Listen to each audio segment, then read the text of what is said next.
3 వన్డేల సిరీస్లో భాగంగా ఢాకా వేదికగా ఆదివారం పాకిస్తాన్ బంగ్లాదేశ్ మధ్య జరిగిన 3వ వన్డే మ్యాచ్లో ఒక పెద్ద వివాదం చోటు చేసుకుంది.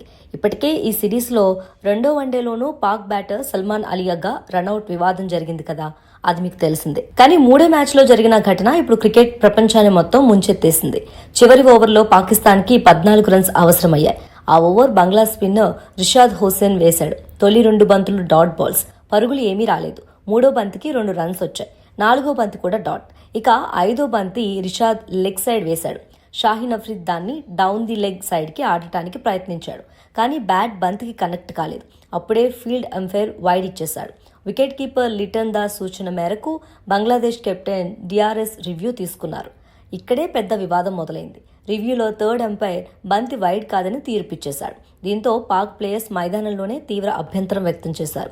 పాకిస్తాన్ ఆటగాళ్లు ఆరోపించారు, బంగ్లా ఆటగాళ్లు మైదానంలో ఉన్న బిగ్ స్క్రీన్ పై రిప్లై చూసిన తర్వాతే రివ్యూ తీసుకున్నారని. అంతేకాదు, ఫీల్డ్ అంపైర్ నిర్ణయం వచ్చిన తర్వాత 15 సెకండ్ లోపే డిఆర్ఎస్ కోరాలి. కానీ ఆ సమయం ముగిసిన తర్వాత కూడా అంపైర్ రివ్యూకి అనుమతి ఇచ్చాడని పాక్ జట్టు ఆగ్రహం వ్యక్తం చేసింది. ఇది మ్యాచ్ నిబంధనలకు పూర్తి విరుద్ధమని వారు చెప్పారు. ఇప్పుడు ఈ వివాదం క్రికెట్ వర్గాల్లో హాట్ టాపిక్ గా మారింది. పాకిస్తాన్ క్రికెట్ బోర్డు ఇప్పటికే ఐసీసీకి అధికారికంగా ఫిర్యాదు చేసినట్లు సమాచారం.